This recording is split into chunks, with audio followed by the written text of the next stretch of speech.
Much. I will just share my screen and put that into, okay, you can all see that, just double checking. Sweet, no problems. Yep, awesome.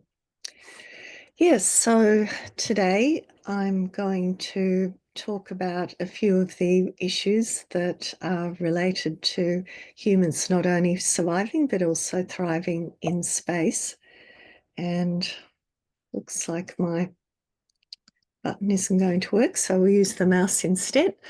So I'm going to start off by just running over space as an extreme environment for humans, because there are a few issues there we need to think about, and I'm sure there are things that you're probably all very familiar with, but just a little reminder never hurts. Then to introduce you to what's known as the 5 hazards of human spaceflight. It's a classification system for looking at the most important hazards for humans in space, and then finishing off with an introduction to commercial spaceflight. So first of all, just a quick thought about what are extreme environments. And if we start to think about our own planet Earth, we do have a huge variety of extreme environments. If we even start to think about it for just a couple of minutes, we have very cold ones, very high ones, very wet ones, very dry and arid ones. We have underwater, and then of course we have space. So all of those environments are extreme in their own special way, but the lessons that we learn about how humans can survive in those environments can be very useful for thinking about human survival in space. And as well as extreme environments, with space in particular, we need to think about a concept which is also called austere environments. And this is a big, long definition. We won't worry about everything it says, but basically to sum it up, an austere environment is an isolated environment that has limited resources, limited access to human expertise, potentially limited communications and transportation, and access to care and access to transportation to care. There may be delays involved in that. And last of all, it's not something that we generally think about in relation to space, but it's probably something that's always worth keeping in the back of our minds, and that is the limited capacity to provide care due to the security environment, which is something that people in war zones encounter all the time. So I'm just going to run over a few basic sciencey things just to set the scene. And a really important concept is that humans are uniquely involved to live under the Earth's environmental conditions, and that includes our atmosphere, the atmospheric pressure, also known as barometric pressure, how pressure and temperature change with altitude, and gravity. And if we're talking about space, it's generally agreed that it begins at the Kármán line, which is about 100 kilometres above sea level. Atmospheric composition is very important because we actually need to be able to breathe the atmosphere. So on Earth, we have 78% nitrogen and about 21% oxygen, which is perfect for us. But if we're looking at Mars, for instance, the atmosphere is 96% carbon dioxide, so it's not something humans could actually breathe. Temperature control, the atmosphere is very important for that. Also radiation protection and protection from space debris. So we have a lot to be grateful to our atmosphere for. And barometric pressure is just basically the measurement of air pressure in the atmosphere in terms of the weight exerted by the air molecules at a given point on Earth. And it does vary at different points on Earth. And there's a standard unit for barometric pressure at sea level. And just one little fun fact is that pressure decreases by 1 atmosphere for every 10 meters that you go underwater. With atmospheric pressure and density, both of these decrease with increasing altitude. It's important to remember that the gas fractions do remain stable with altitude. And another fun fact is that temperature decreases by approximately 1 degree C for every 150 meters of elevation. So it can be fun to think about that when you're thinking about the temperatures between sea level and the different higher places that we have here in Australia that you might see on the nightly weather.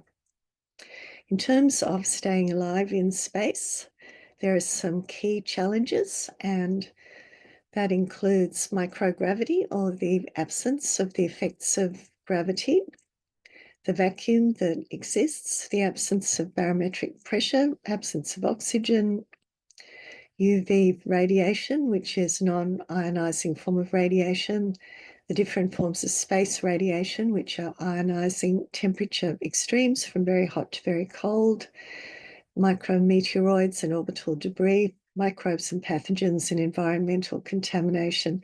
So those are a lot of things that we have to think about to control if we're wanting to keep humans alive and healthy in space. Ultraviolet radiation is not something that we have to worry about a great deal here on Earth, apart from occasionally getting sunburnt. But once you move outside the protection of the atmosphere, it is something that you do need to be more concerned about. And in terms of space radiation, there are three main types to keep in mind: galactic cosmic rays, which are high energy particles thought to come from supernovae; solar particle events, particles released by the sun; and the radiation which is trapped in the Earth's magnetic field in the Van Allen belts around the Earth. With the extremes of temperature, these really can range from extremely cold to extremely hot, depending on your location, whether you're facing the sun or not. So that provides challenges both for spacecraft and also for astronauts who are out on EVAs. And of course, as we all know, there are now a lot of things orbiting around the Earth, a lot of orbital debris ranging from tiny to relatively large and easy to track, as well as things that come into our vicinity, such as micrometeoroids. And having these things hit you while you're in orbit could definitely be a life-threatening risk, both for astronauts and for spacecraft. And if you've ever watched the movie Gravity, you kind of get the idea it might not end well. And another really interesting area is what happens to microbes and pathogens in space. So our bodies are full of microorganisms. We have about 3 kilograms worth living inside us. And so it's inevitable where we go, where any other living things go, microbes will follow. And studies have shown that basically every conceivable type of microorganism can be found on the International Space Station because we brought them there. There have also been some unknown types of bacteria discovered on the ISS, and some really interesting findings that some bacteria actually seem to quite like radiation, doesn't bother them at all.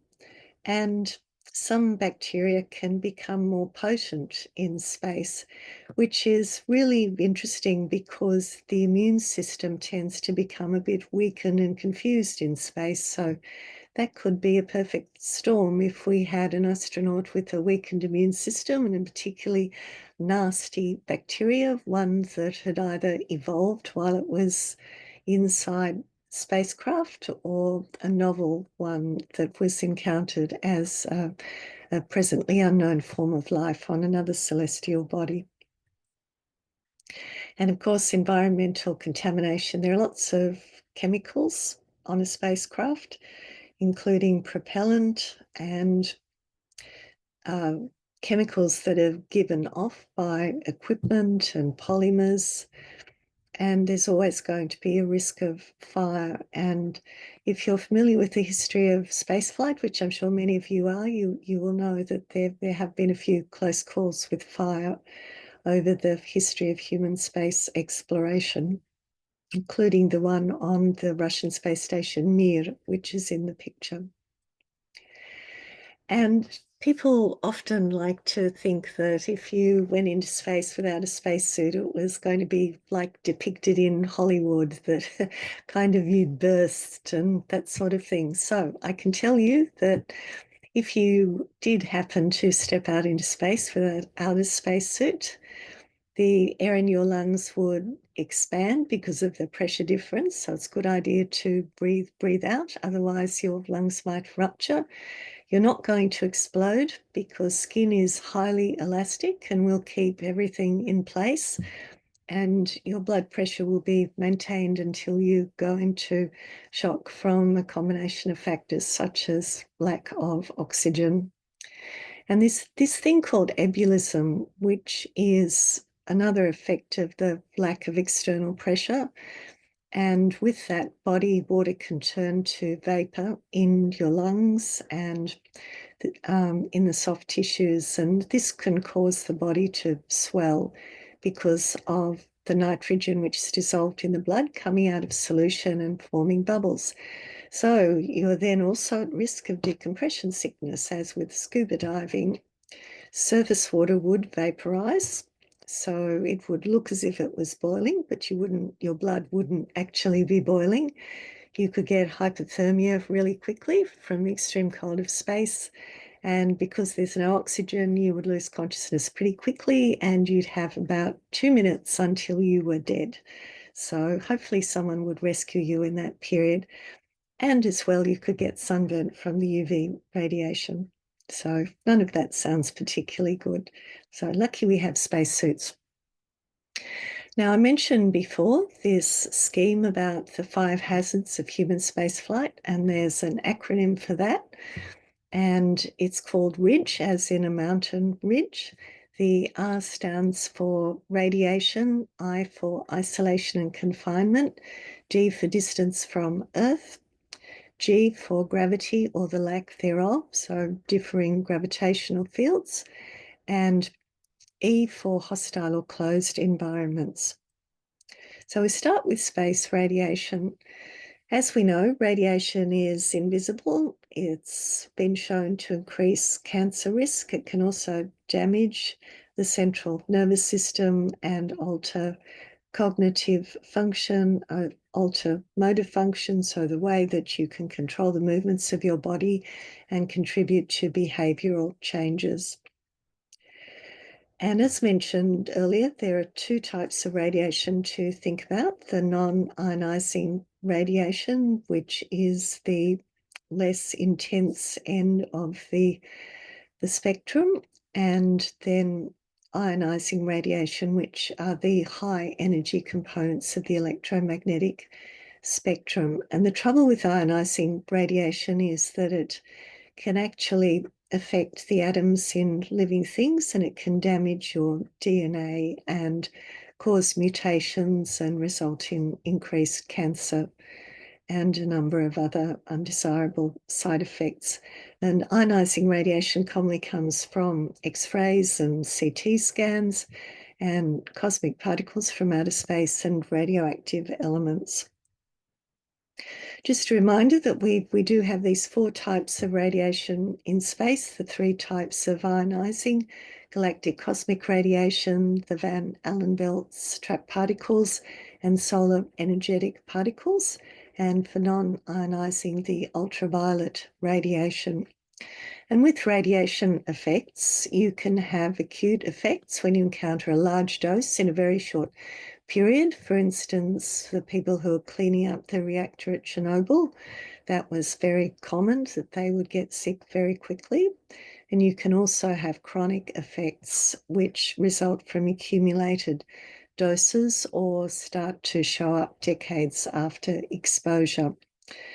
And outside of the protection of the atmosphere and the magnetic field, astronauts can be exposed to a great deal of radiation compared to what we experience here on Earth.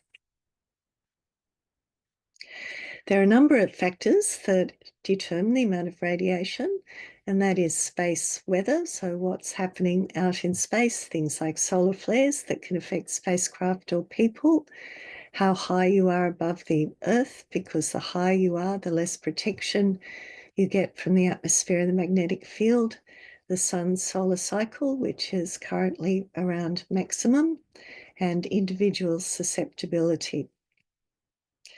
Everyone's genetic makeup will influence their susceptibility to radiation. There are a number of measures in place to protect astronauts from space weather and radiation. The mission location makes a difference. They have lifetime radiation exposure limits. There's a space radiation analysis group, which NASA runs, that provides support. There's also Space Weather Prediction Center and radiation detectors and dosimeters that are worn by the astronauts. And this is an example of how you can use in situ resources inside a spacecraft to help to provide shielding against a solar particle event using the stowage bags inside the spacecraft. And there's also been quite a bit of research going on with wearable technology that might protect the parts of the body that are most susceptible to radiation. And there were some of these tested on the Artemis 1 mission, and that's including vests that have different types of polymers in them, and also a water vest. The second hazard is isolation, and isolation and confinement is well known for having a number of potential deleterious effects, not only in space, but also in places like Antarctica. And that includes sleep loss, circadian desynchronization, so your circadian rhythm gets out of whack, and work overload. It can affect performance, it can affect your health generally, and compromise the mission objectives. And this is an example of Scott Kelly inside the Soyuz capsule. So this is an example of just how cramped and confined some of the settings astronauts have to work in. There are just a few summary points, which I won't go through every single point because we don't have enough time tonight.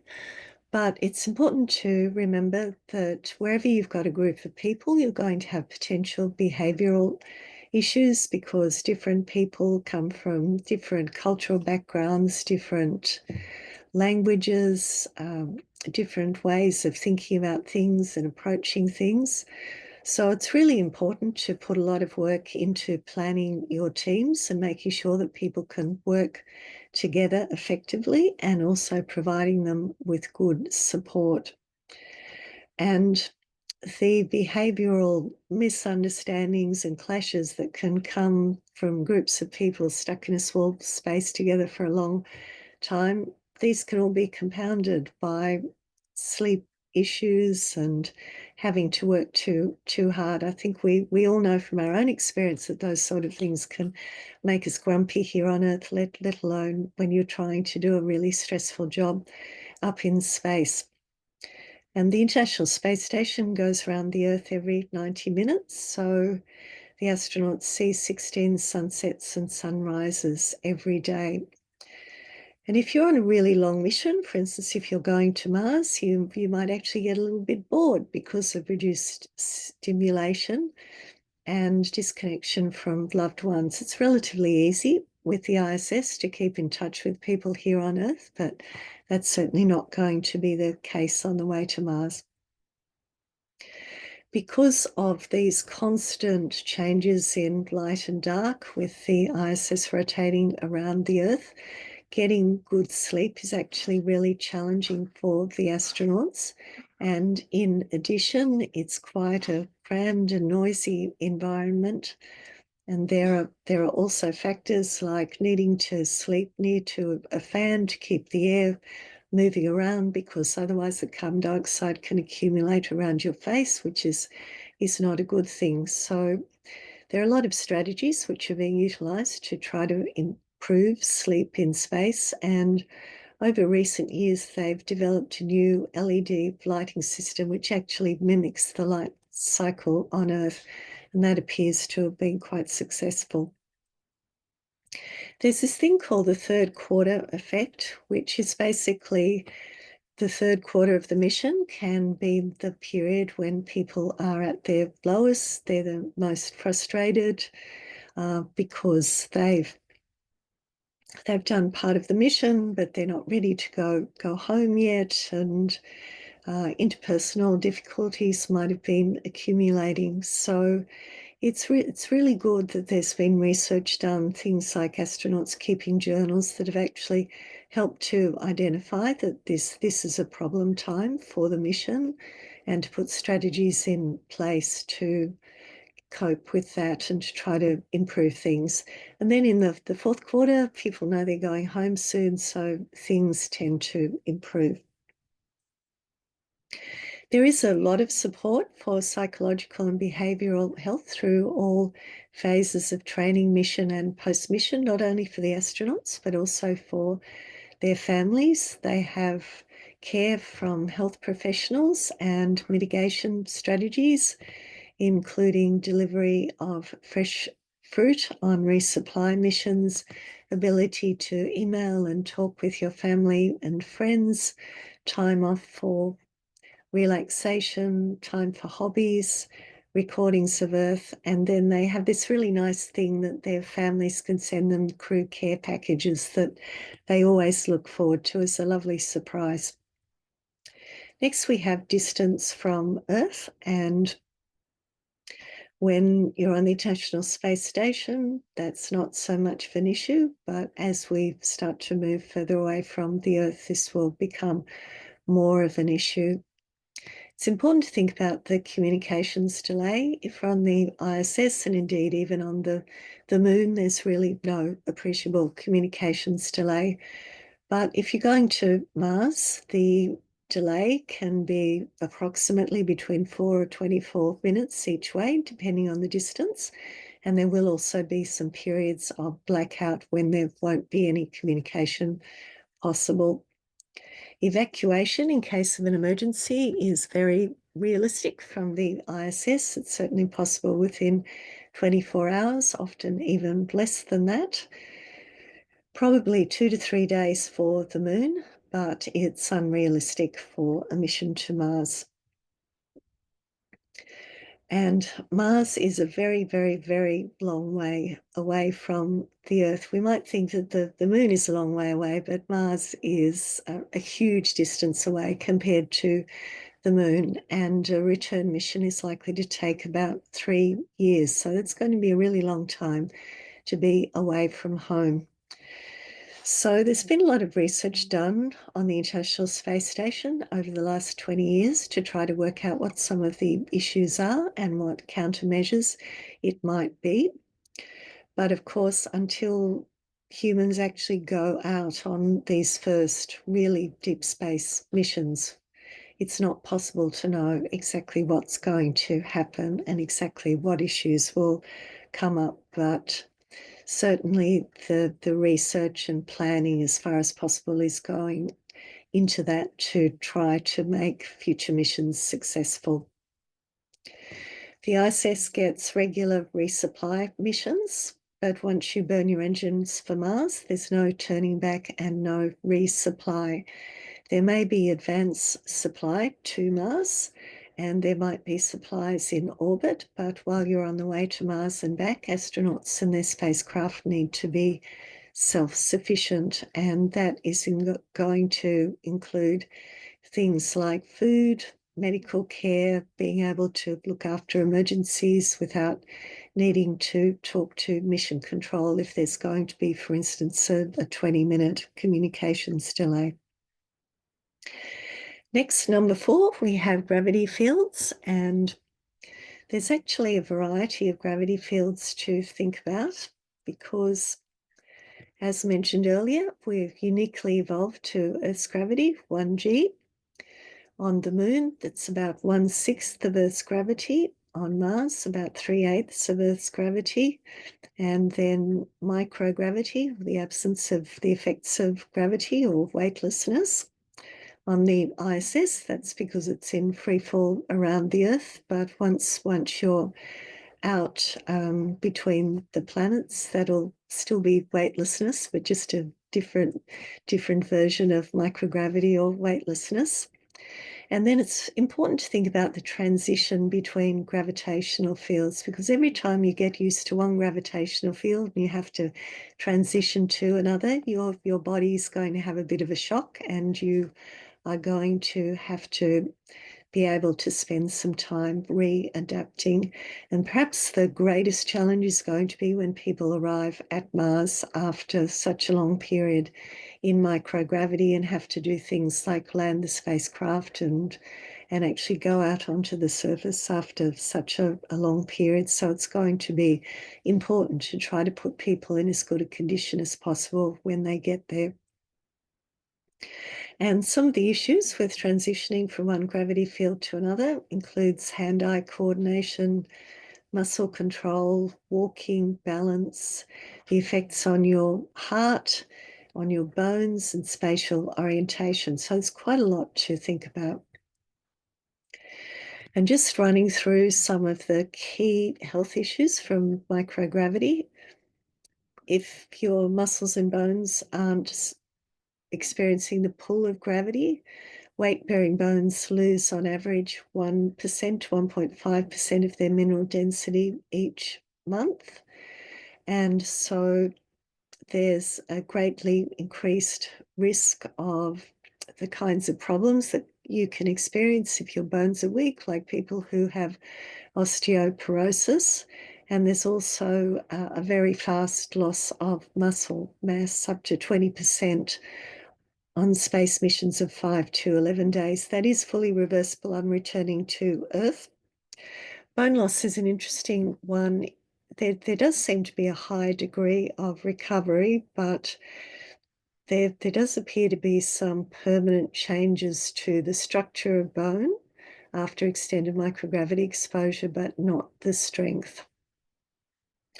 So it's really important to have countermeasures against muscle and bone loss, and that includes intensive exercise with 2.5 hours a day, 6 days a week. There's a treadmill, there's a little bicycle, and there's a resistive exercise device. Some medications are potentially useful, such as the ones that are used for osteoporosis. Artificial gravity would be perfect, but we're not there yet. And nutrition is also really important for supporting muscles and bones. For instance, calcium-rich foods and vitamin D, which we all know is found in oily fish, but mushrooms are also a really good source of vitamin D. And there's also this thing called spaceflight-associated neuroocular syndrome, which is quite a concern. It can cause changes in the shape of the eye and also in visual acuity, which is your eye's ability to focus on things at a certain distance. So, for instance, you might become more long-sighted in space. So astronauts actually have to take space adaptation glasses up there. So if their eyesight does change, they can use reading glasses to still be able to carry out their work and read things. In microgravity, there's a shift of fluids from the lower half of the body up towards the top half of the body and the head. So there's a thing called puffy faces and chicken legs. And it's thought that this upward fluid shift might be one of the contributing factors for these changes in the structure of the eye because of the increased amount of fluid inside the skull.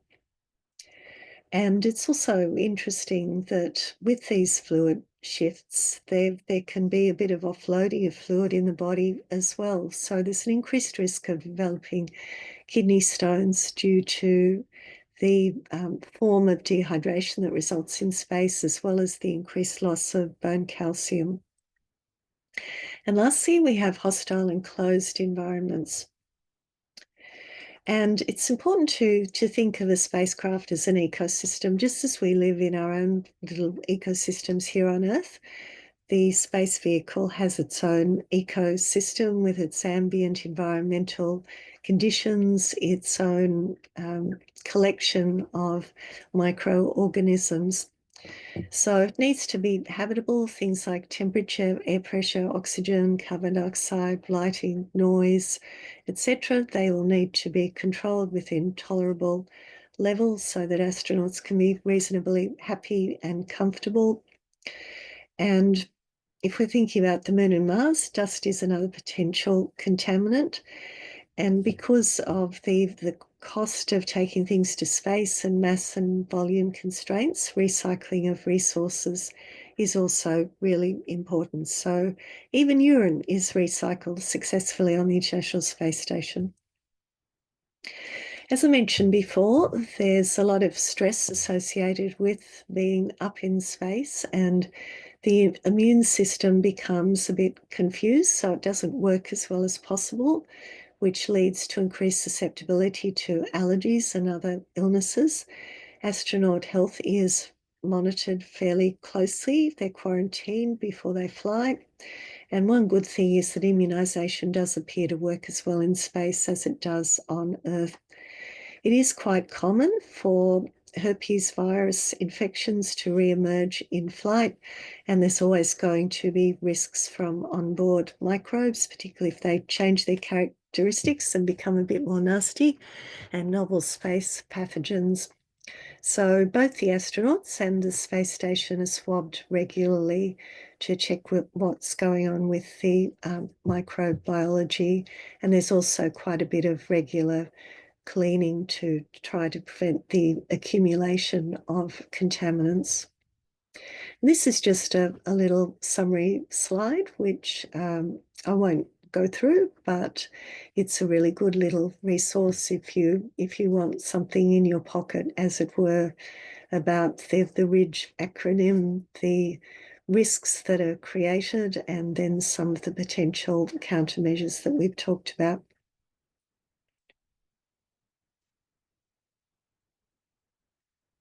And lastly, I'm just going to spend a little bit of time talking about commercial spaceflight, risk and reward. And I'm sure you're all aware that commercial spaceflight is a sector that's really taking off. And there are quite a few options available these days. There's parabolic flights. People have been working on several initiatives for high altitude balloons that will allow you to see the curvature of the Earth and the blackness of space. Suborbital flights, supersonic flights, Virgin Galactic, Blue Origin. There's quite a long history of a company called Space Adventures, which has a partnership with the Roscosmos and has been sending private people up on Soyuz rockets for 20 years or so. So there are a lot of options. Most of them are really expensive. Most of them we can only dream about. But hopefully, as time goes by, there will become more economical alternatives. Even in the last 5 years, there's been an enormous amount happening. We had the Inspiration 4 flight in 2021. This was the first all-civilian orbital mission. And it was always also really interesting that it was the first person with a prosthesis who flew in space and tolerated it perfectly well. Axiom will be flying its 4th mission very soon, and there are 4 private participants for each mission. Apparently the cost is US $55 million each. The Russians have made a film in space.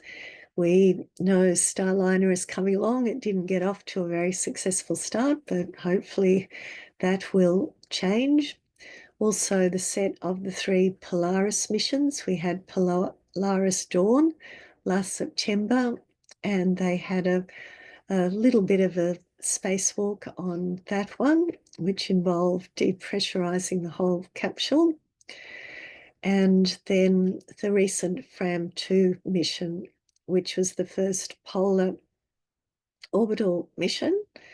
And was really notable for one thing in particular, at least in my mind, and it was the first X-rays of the human body in space. They took a little portable X-ray system up there and successfully took some X-rays.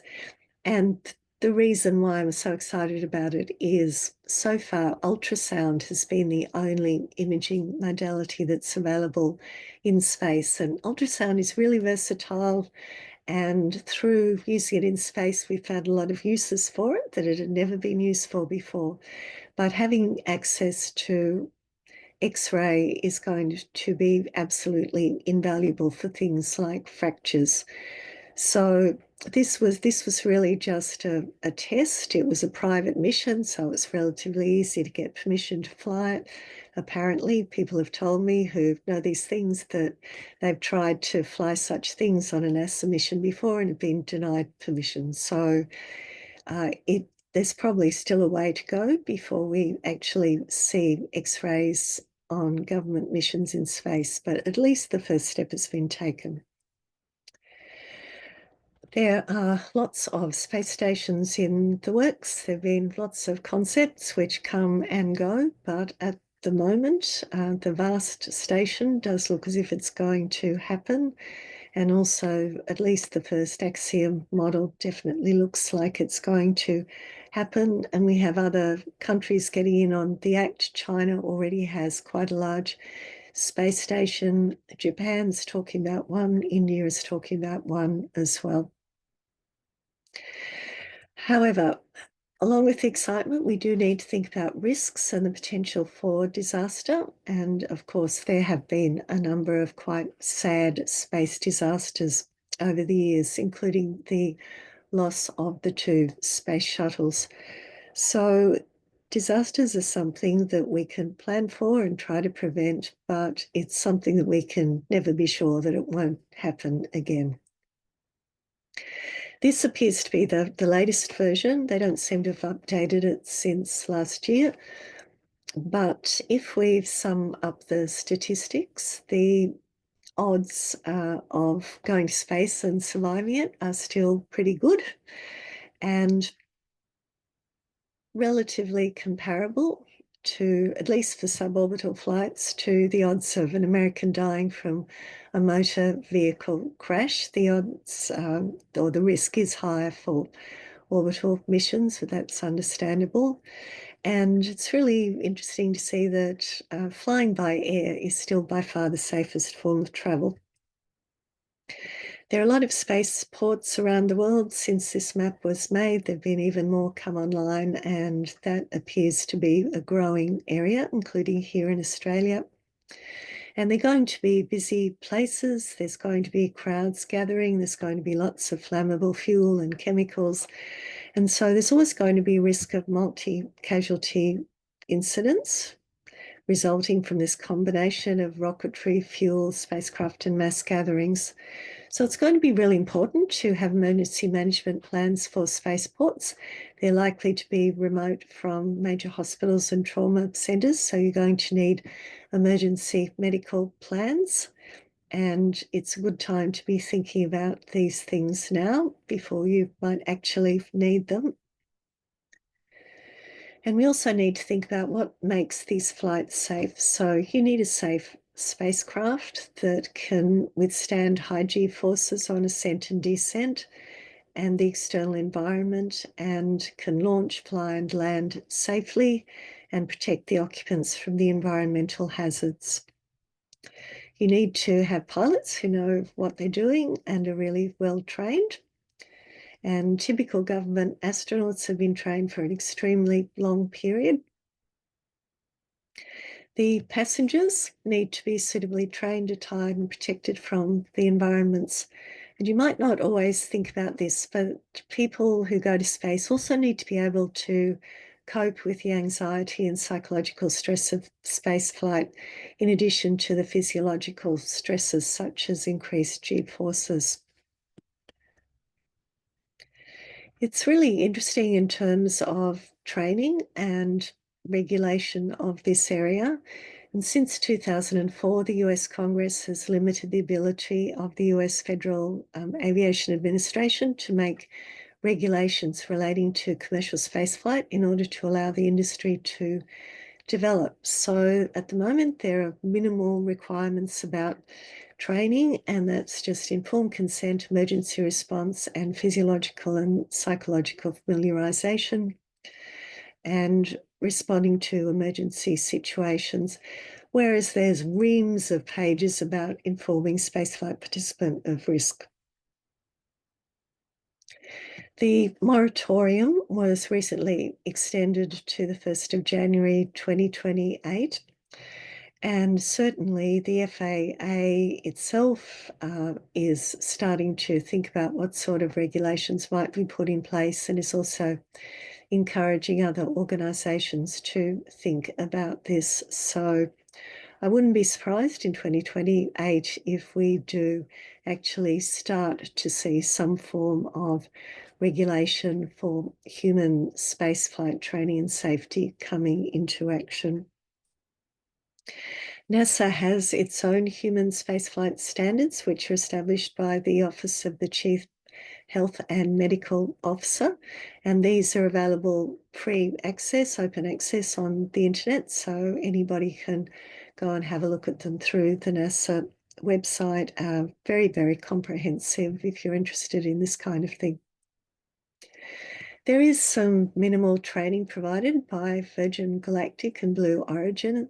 It's actually really hard to find out a lot of information about what the private providers are actually offering and doing. They seem to like to keep it pretty much in-house and confidential, but there seems to be a common theme that people have to go through health screenings and do some basic preparation and learn how to cope with emergency situations.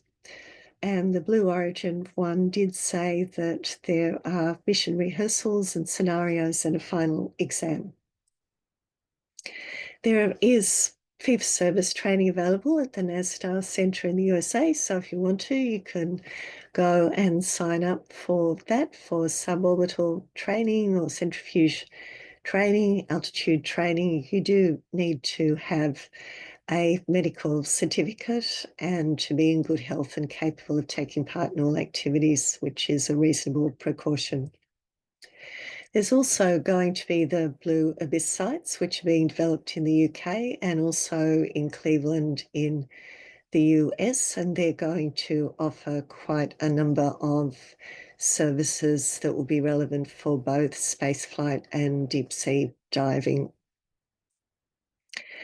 And going back to the psychological aspect, you can also go and do training on the psychological preparation. And Dr. Wendy Howard is one of the amazing people in the space world, and she offers a terrific program for this.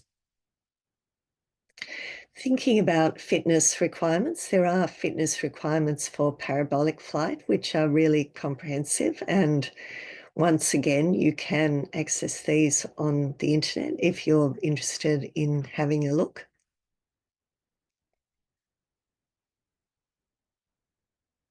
And there's been a lot of discussion over recent years about who should be a commercial spaceflight participant. It's only fit and healthy people can become astronauts, but of course, ordinary people want to go to space as well. So over the last 20 years or so, there have been quite a few different sets of recommendations and guidelines published by reputable international organisations. And there does seem to be a common theme that people should visit a doctor trained in aerospace medicine, to have a pre-flight medical, and to have a favourable assessment of their response to training. There are some basic FAA guidelines which technically distinguish between suborbital and orbital, but because of the G factors and what people on Virgin and Blue Origin actually experience, essentially the orbital criteria are applicable to everybody on those flights, and that includes medical screening and laboratory testing. And there is a list of conditions which can contraindicate participation. There are some private standards, ASTM International. These are unfortunately behind a paywall, but if you have access to those, you might be interested to have a look. They have a lot of other spaceflight standards as well. And just to sum it up, people with pre-existing conditions won't necessarily be excluded, but they will need to be able to handle themselves in an emergency. There is going to be a risk of space motion sickness for anyone who goes into microgravity. It's relatively common, and that's because the balance system inside your inner ear becomes disorientated when it loses all its familiar inputs as to up and down and sideways. And so often the first 2 to 3 days, people are a bit unwell, but they do get over it quickly. It shouldn't be a deal breaker, but it does need to be anticipated and well managed. Otherwise, it could be a bit unpleasant for everyone in the cabin. There are a lot of unknowns, but there have been some encouraging studies commissioned by the FAA to look at the ability of laypersons to tolerate centrifuge profiles, which mimic suborbital space flights.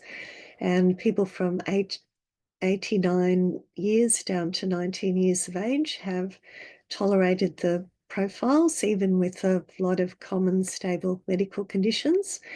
But going back to the psychological aspect, there were 6% who chose to stop because of anxiety or motion sickness, or there were actually unsafe or potentially problematic behaviours triggered by the experience. So it's good to weed these people out before they actually get up into space for their own safety as well as the safety of everyone else.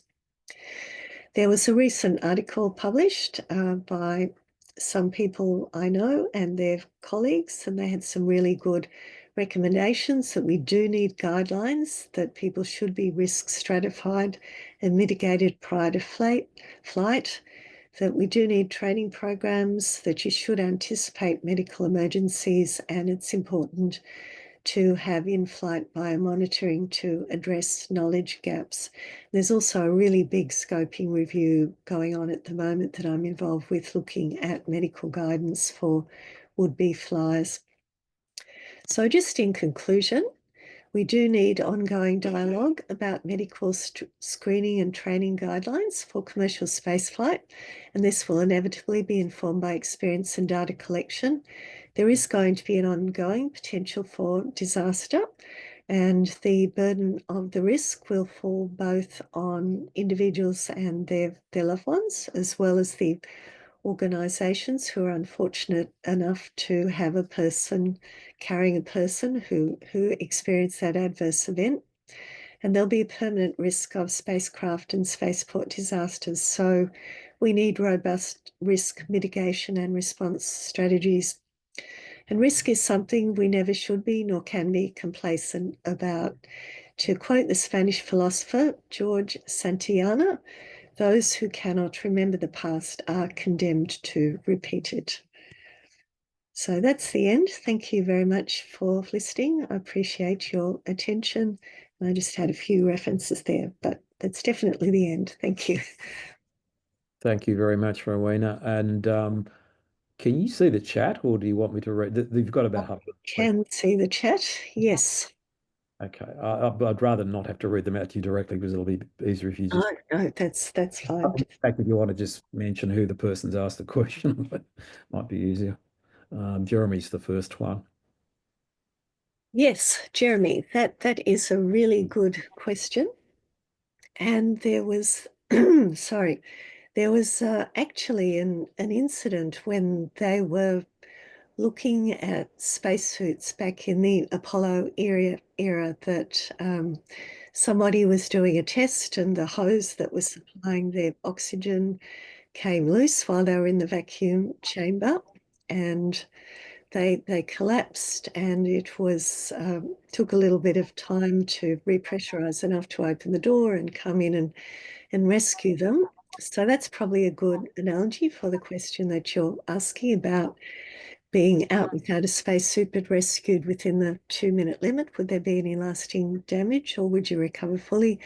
In that particular instance, the person concerned did make a full recovery and there didn't appear to be any lasting damage, which was really good to know.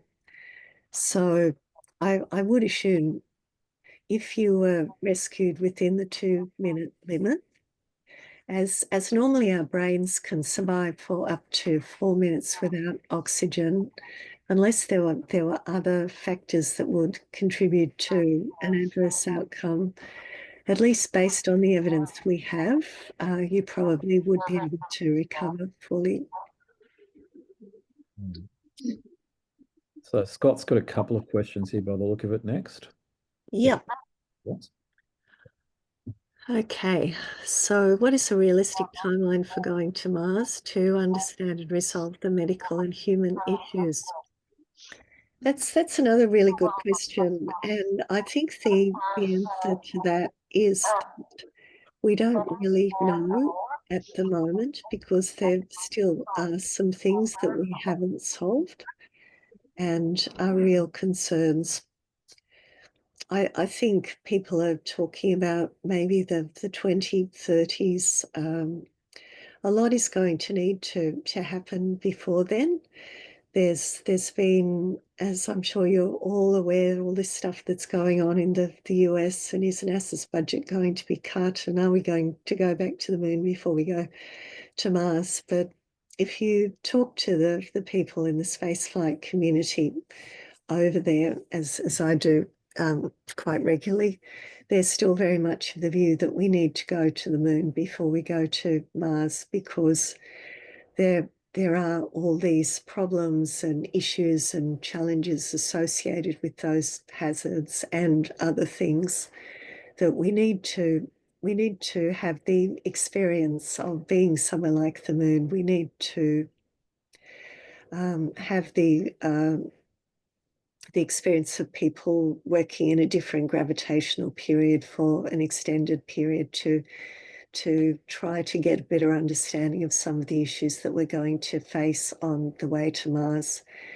And with the way that even the Artemis program, the timeline has stepped out, as these things often do, I think the same will probably happen with going to Mars, and it's going to happen a lot later than the more enthusiastic among us, such as Elon Musk, might think that it's going to happen. Okay, next one. What is it about low gravity that upsets hand-eye coordination? Yeah, so essentially, when you go into weightlessness or microgravity, whatever, whichever way you want to call it, you basically lose all the normal inputs that we have when, as we're all sitting here at the moment, we know what's up, we know what's down, we know what's sideways, we know that sort of how to orient our bodies in space.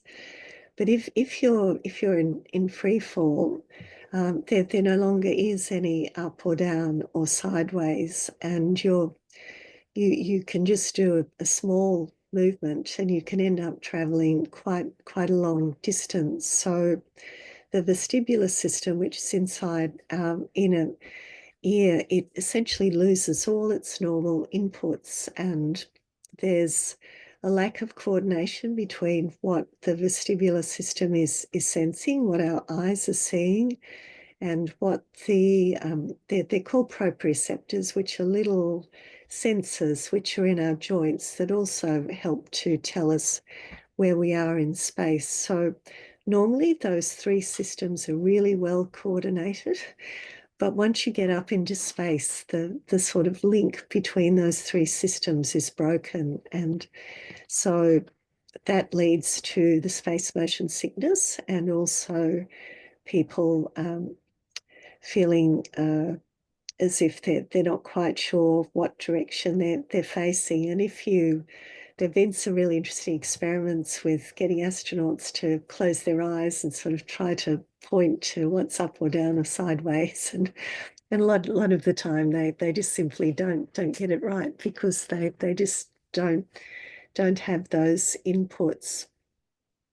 So yes, people do have to relearn, in a sense, how to move in change gravity, because there is a different amount of effort involved. And you probably all seen the pictures of the astronauts sort of hopping across the surface of the moon, because they really didn't need to use very much effort at all to move, compared to what we have here on Earth. So hopefully that's more or less answered that one. Um, Sorry, it's just scrolled up again. So this is one from Jeremy. If someone were to live in zero gravity indefinitely, would progressive bone loss become fatal? So uh, there, there really hasn't been, I guess, a chance to discover what would happen if you did absolutely nothing to prevent bone loss, because since the early days of the space program, the Boffins have been aware that this was an issue, so that there have been these countermeasures or mitigating strategies put in place to try to maintain muscle mass and bone mineral density. It's not entirely successful, but it does to a large degree mitigate the losses that would otherwise occur. And if you did nothing, given that you can lose 1.5% of your bone mineral density each month, it could relatively quickly get to the point where your bones were quite osteoporotic and liable to fracture quite easily.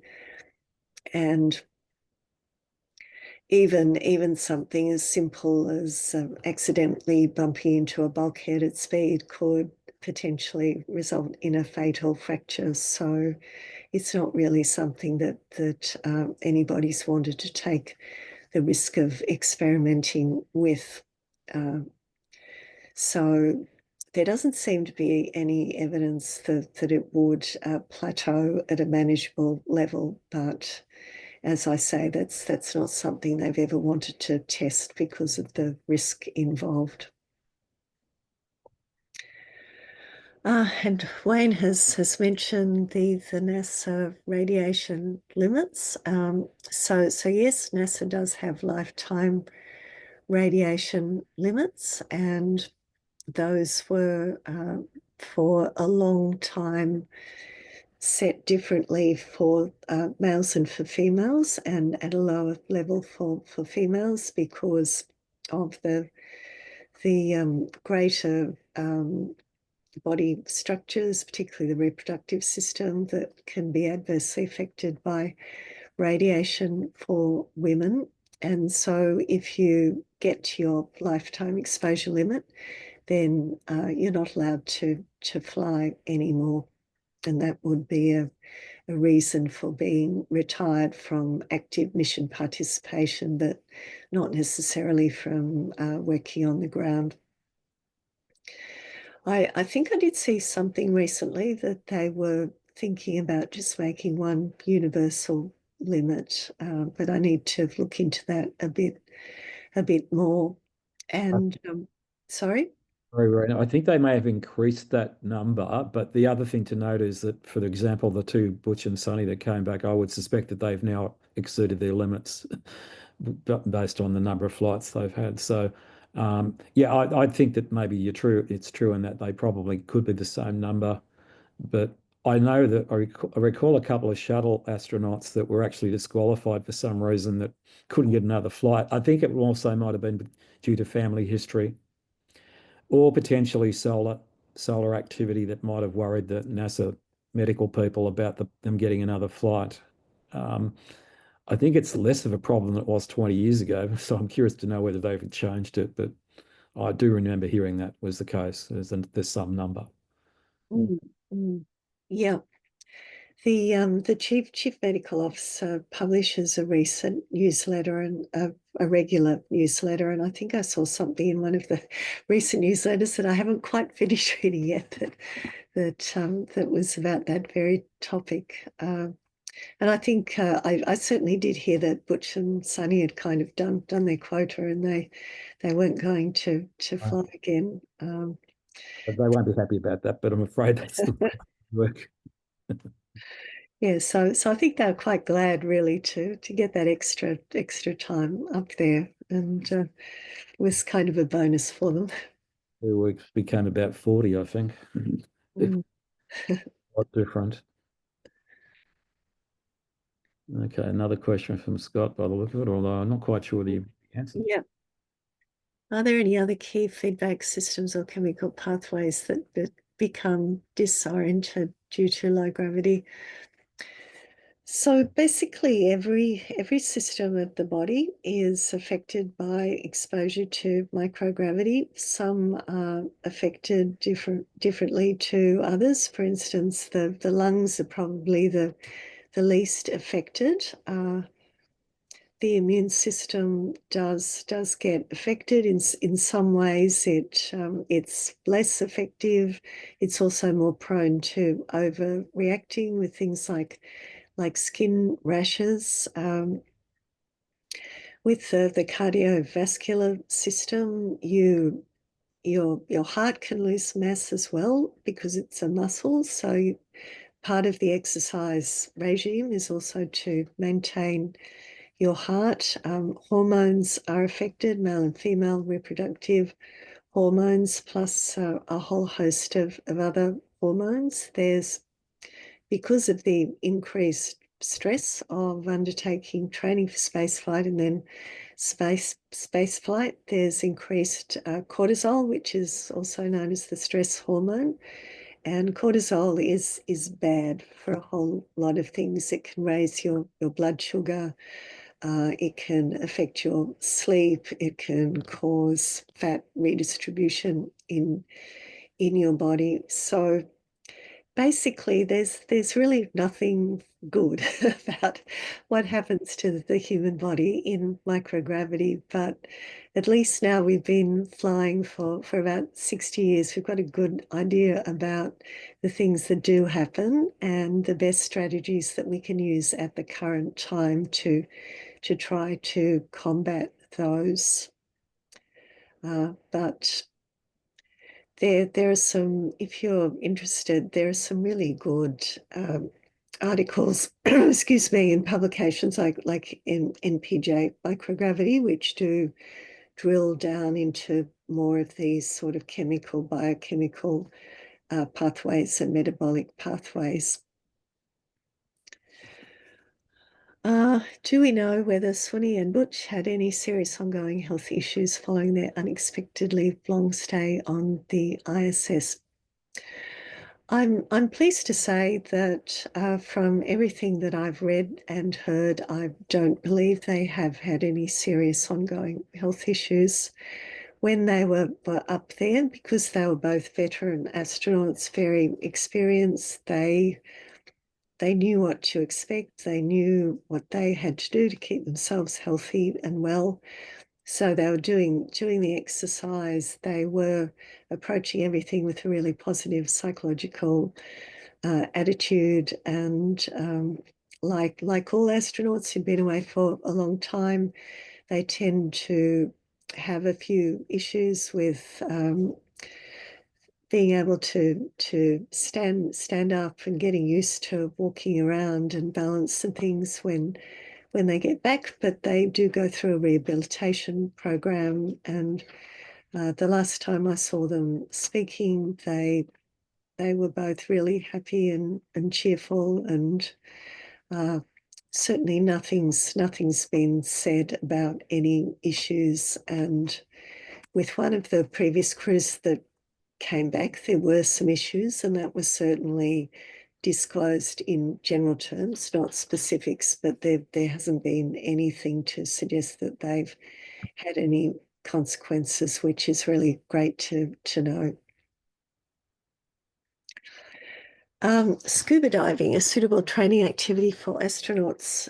Yes, it certainly is, and you find a lot of astronauts do also like doing scuba diving, and when they're training to go to the ISS, they have this big pool that's got a scale model of the ISS in it, and they actually go down and practice things like spacewalks. So they do spend a lot of time underwater.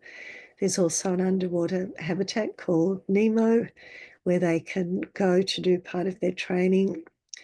And so with the issues with decompression sickness with spacesuits, because they're pressurized to less than atmospheric pressure, just so people can still move their hands and manipulate things. Decompression sickness can be an issue. So having that training and knowledge from scuba diving is actually really useful for astronauts. So yes, if you want to be an astronaut, scuba diving is definitely a good thing to be doing. And Wayne has said the assumption missions to Mars will need a medical doctor on the crew, and this may also be true for any lunar bases. That's a really interesting topic, and it's quite a hot topic in the space medicine world about what type of skills do we need. I think there is fairly general agreement that we will need at least one crew member who is a medical professional, but not just one kind of medical practitioner like a surgeon or a general physician, that person will have a very broad skill base and will have been trained up to do a number of different procedures and look after things like dentistry as well. So probably the doctors who go to Mars will be a little bit like the doctors who go to Antarctica, that they need to be a jack of all trades. They need to be good at doing a lot of things. And I would imagine that, like Antarctica, the other crew members will be trained to do things like be a surgical assistant if that ended up being required. Space surgery is another huge topic on its own at the moment. It's not feasible, but it's a really interesting area to think about. And I'm involved with a really exciting research group that's working on that. Have there been any broken bones in space yet? No, not that I'm aware of. So that's that I think is probably partly a testament to the fact that they've been really careful about doing all their countermeasures to maintain their muscle and bone strength, and also the training that they undergo to make sure that they're doing everything as safely as possible when they're going on EVAs or moving around inside the spacecraft. But trauma is definitely regarded as one of the biggest risks for long duration missions, and definitely the possibility of broken bones is something that does need to be prepared for. Are you aware if astronauts have a cleaning schedule for the ISS? Yes, they do have a cleaning schedule. They have a regular routine for doing cleaning and cleaning different sections of the ISS. So that's something that's regarded as really important to do it. And also, as part of that, they will take the swabs to look for microbial life and do things like take panels off walls that only get removed periodically. And I remember seeing a video of one panel being removed, and there's this huge brown globule of goodness knows what, which had accumulated behind the panel, which had all kinds of interesting microbial life in it. So is there an increase in the evolution of bacteria or viruses? They certainly do react differently to the microgravity environment. Some of them actually seem to like it. So you will see differences in things like multiplication rate, mutation in the genome of some of them.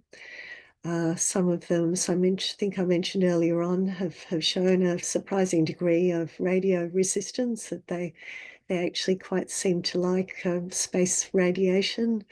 There have been bacteria which have survived on the outside of the International Space Station for a lengthy period, and they had this really clever strategy that they sort of built up multiple layers, and the ones on the outside were allowed to die and form a protective layer for the ones inside, which are still surviving quite happily there until they were retrieved. And not all of them, but some of them do change to become more potent. So they're more of an infection threat, or more virulent is the kind of official word, than they would be on Earth. So they are more risky, particularly in combination with the weakened immune system that astronauts experience in space. Is that all the questions? I would think that if you could just see the last Luke's asked one, then lose. Yeah, okay. Yeah. Mushroom propagation. Okay. Oh, all right. Uh, Oh, mushroom propagation. it's- I noticed that was especially mentioned there. On vitamin D, that's great. No sunlight, so you get vitamin D. But I suppose it's high in protein and other stuff. Just interested in your comments. oh, mushroom Yeah. protein. They're excellent for protein. I don't know whether anybody's tried to grow them in space, though. Most of the stuff I've seen them grow is green, not so much mushrooms. But I think Rowena had it in your notes. I think you had something about. Yeah, on the recent Fram 2 mission, oh, they tried it, did they? Okay. Dr. Flavia Flayette-Moore, who's one of our Aussie scientists and entrepreneurs, she actually sent a mushroom experiment up on Fram 2 Mm. to think about the possibility of growing mushrooms in space.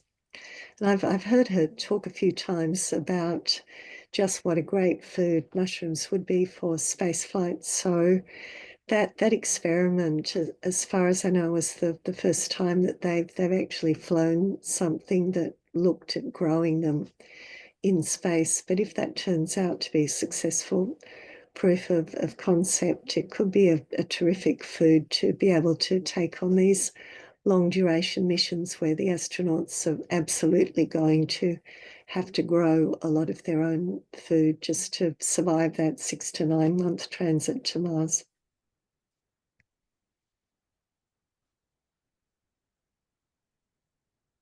Okay, any more questions? Thank you very much for answering all those, Rowena. I think my audience always likes asking quick questions, so you've had a few tonight, but they've all been. Actually, I've just one more. Sorry, just a bit cheeky. So, with Elon's plans for Mars, what do you think? He seems to be backing down a bit, doesn't he?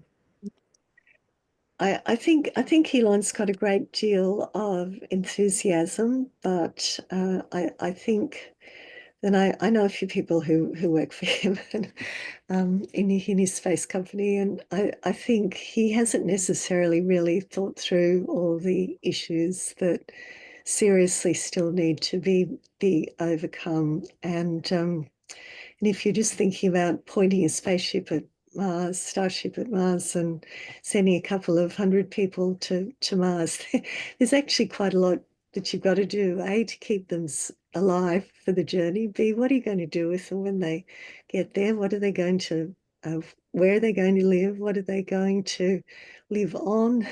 How are you going to protect them from the radiation? So many issues that seriously still need to be solved. So I think it's great to be enthusiastic, but the body of the I think the main body of the spaceflight community will continue to still work on those issues and try to get us to a point where the international community accepts that it's safe to be sending humans on these missions. And at the end of the day, SpaceX is just like any other launch company. The FAA is going to have to give them permission to launch, and they're going to have to be satisfied that it's safe to do so. And they've kind of thought of all the contingencies and planned everything. So I still prefer the idea that it'll be an international mission that sends the first mission to Mars, and that it will have been done methodically and sensibly as past missions have been.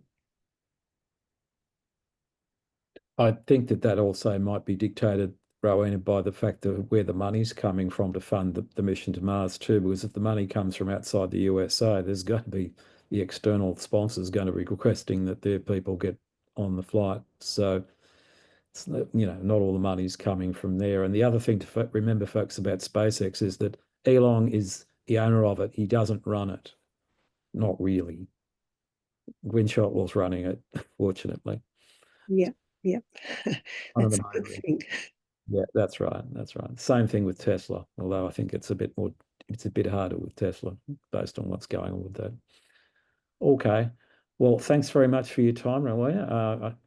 I appreciate the talk, and it's good. We haven't talked about this for a little while, so I think everybody's had a bit of a say in what they think's happening. And it's one thing that everybody has to be aware of too, that if you want to spend a long time in space, we've got to make sure that we're on top of the health issues and how we can deal with them. Well, thank you very much. It's been lovely to spend some time with you all this evening, and thank you very much for the great questions. I really appreciate the invitation.